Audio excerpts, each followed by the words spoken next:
Good morning, students.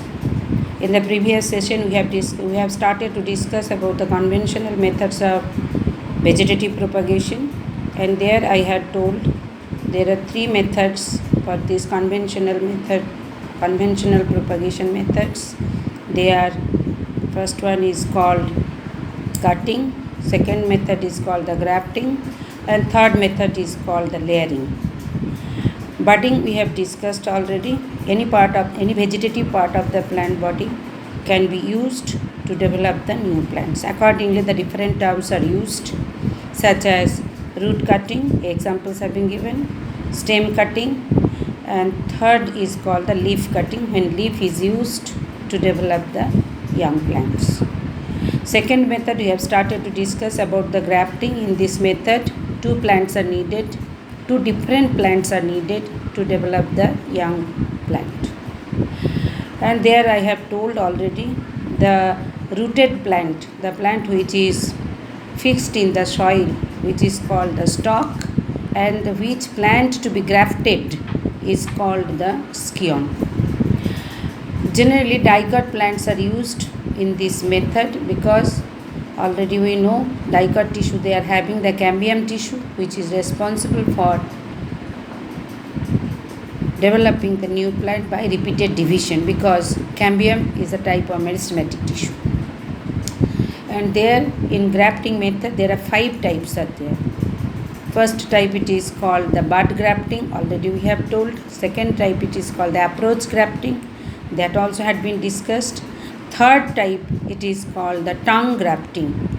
In this tongue grafting method, the stalk and scion having the same thickness, and both of the plants to be cut obliquely, and the scion is fit into the stalk and bound with the tape, and we have to keep for 4 to 6 weeks, and as the cambium tissue is present, both the plants will show the cambial activity and develop the young plant.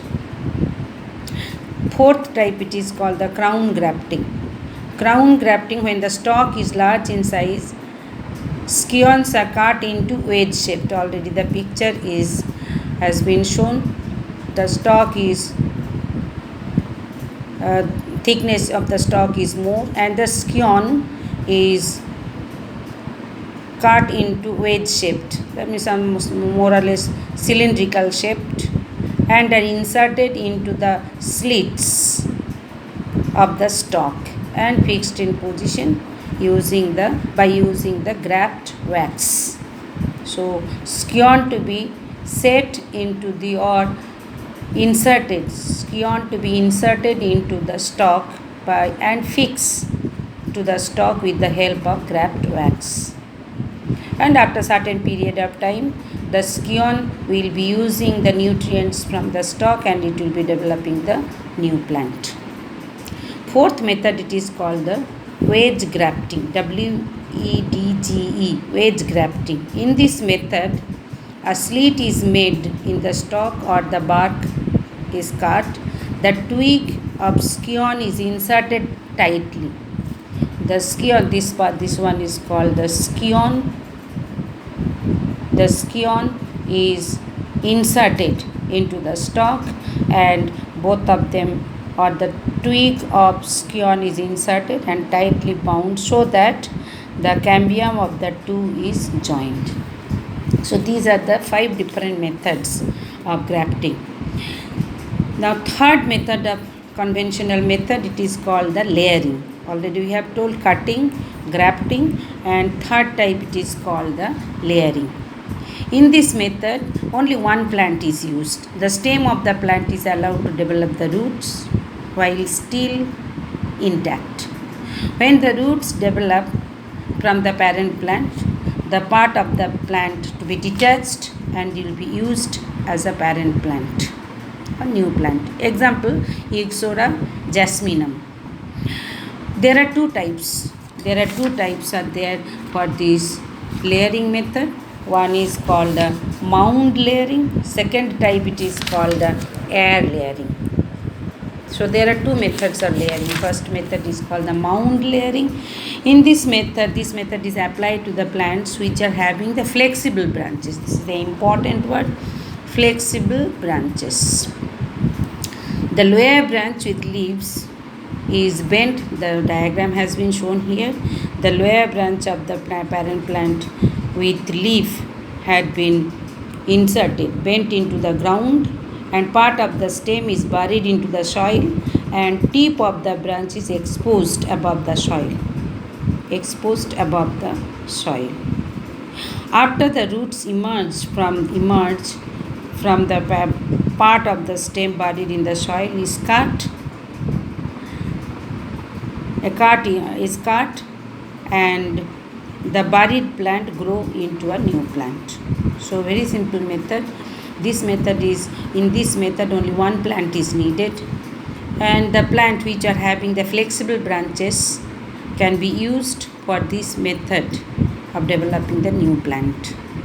The lower branch of the leaves is bent into the soil, and part of the stem is buried in the soil, and tip of the branch is exposed above the soil. After a certain period of time, roots emerge from this buried part, and when the roots develop, the root along with the leaves will be cut from the parent plant and can be used as new plant. This is the method is used to develop the new plant. That is called the mound layering. Second method, it is called the air layering. In this method, the stem is girdled at a nodal region. Girdled means at the certain region, nodal region of the stem bark to be removed. The diagram is showing the bark to be removed, and in this bark region the hormone to be applied. The portion is covered, the bark to be removed, and the hormones are applied to this region, which helps to develop the root. So after applying the hormone, that region to be covered with the damp or moist soil using a polythene sheet. The roots emerge in these branches after 2 to 4 months. Such branches are removed from the parent plant and can be grown as a new plant. So in this case, in case of layering method, only one plant is involved to develop the young plants. But in case of grafting, always 2 plants are needed. But in case of cutting also, only any one part of the plant body is needed. These are the basic differences among the conventional methods of vegetative propagation. Now next one, we are going to discuss about these are all the different types of conventional methods of vegetative propagation. Now next, advantages. There are some advantages, and there disadvantages are also there of these conventional methods. What are the advantages? First point, the plants produced are genetically uniform. The question may come, why the plants that are developed from these plants are genetically uniform? Because here the vegetative parts are used to produce the new plant. That's why genetically uniform plants will be produced. Second point, many plants can be produced quickly by this method. Need not wait for the long period of time. With a limited period of time, large number of plants can be produced. This is the second advantage. Third advantage, some plants produce little or no seeds. If the seeds are not produced, new plants cannot be get. But by this method, plants can be produced in a short period by this method. Root, stem, leaves also can be used to produce the new plant. That is the third advantage. Fourth advantage, some plants can be propagated more economically by vegetative propagation. One example I used to give also the potato, Solanum tuberosum. One more example is sugarcane. Sugarcane is also an example where the vegetative propagation is the only method to develop the new plants. So some plants can be propagated economically by vegetative propagation. or the fifth one, two different plants with desirable characters such as disease resistant and high yield can be grafted. Grafting is the method where the two different plants can be brought together to develop the new plants and are grown into new plant with certain desirable characters. So these are the advantages. Most of the cases advantages are there. Very few disadvantages also can be seen. If the parent plant is infected parent plants, so from there whatever plants will be produced by using the root stems and leaves, all the plants will be affected. So that is the first disadvantage. Use of virus infected plants as parents produces virus infected new plants. If the parents are infected by bacteria or by virus or by any organisms, whatever plant parts will be used from that parent plant and the new plants will be produced, all the new plants also will be getting infection. This is the first disadvantage. Second one, vegetative structures used for propagation are bulky and so that they are difficult to handle and store. That is the another disadvantage. Maybe sometimes the root stem leaves are very big in size, so cannot be used and cannot be difficult to handle and cannot be used to develop the young plants. So these are the different methods or conventional methods and their advantages and disadvantages. May come for 2 marks question. Why the vegetatively propagated plants are more convenient than the seeds? The points have been discussed. Now next, modern method. We introduced first 1 mark question, that is Professor F.C. Stewart of Cornell University. He only first time showed that mature phloem parenchyma cells that he removed from the carrot and were placed in a suitable medium under control condition, and he found out the new plants also can be developed. These cells which are described as the totipotent cells. So first description we have to study what do you mean by totipotent. The genetic ability of the plant cell, definition, the genetic ability of the plant cell to produce the entire plant under suitable condition is said to be totipotent.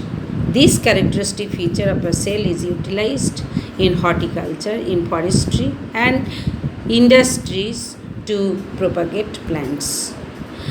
The growth of the plant tissue in special culture medium under suitable control condition is known as tissue culture. So here, who first time introduced this modern method? F.C. Stewart in Cornell University, and he used the phloem parenchyma tissue to develop the young plants under suitable condition and in suitable culture medium. These cells are considered those are having the capacity to develop the young plants. They are called the totipotent cells. So definition we have to study, and the totipotent cells are used in culture medium which is called the tissue culture medium to develop the young plants. Now next, only one important method is used in modern method which is called the micropropagation. What do you mean by micropropagation? The regeneration of a whole plant from any part, maybe plant root, stem, leaf, or 1 or 2 cells, or from tissue or vegetative structures through culture medium is called micropropagation. This is one of the modern methods used to propagate plants. That one we will be discussing in detail in chapter number 8. What are the advantages? First one, plants with desired characteristics can be multiplied rapidly in short duration. Within limited period of time, by this micropropagation method, a large number of plants can be produced. Second advantage, plants produced are genetically identical. Same type of plants will be produced. Tissue culture can be carried out in any season to produce the new plant. Need not wait for the particular season to develop the young plants. Plants which do not produce viable seed, that means active seeds, and seeds that are difficult to germinate, plants also can be produced from those plants by micropropagation method.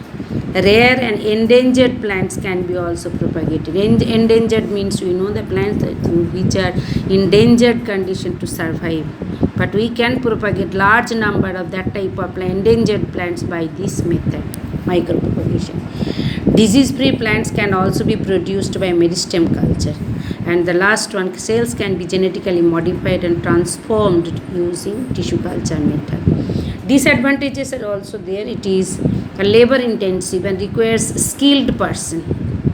Otherwise, the cultured condition and tissue culture medium also cannot be prepared properly, so we cannot get the plants. Sterile condition must be maintained, which adds to the cost. Germ-free condition, sterile condition to be maintained. Since the clones are genetically identical, the entire crop is susceptible to new diseases, and changes in environmental condition can wipe out the species, can be removed. All species will die at a time. Sometimes callus undergoes genetical changes which are desirable, which are not desirable for the commercial use. So these are the different disadvantages of these modern methods.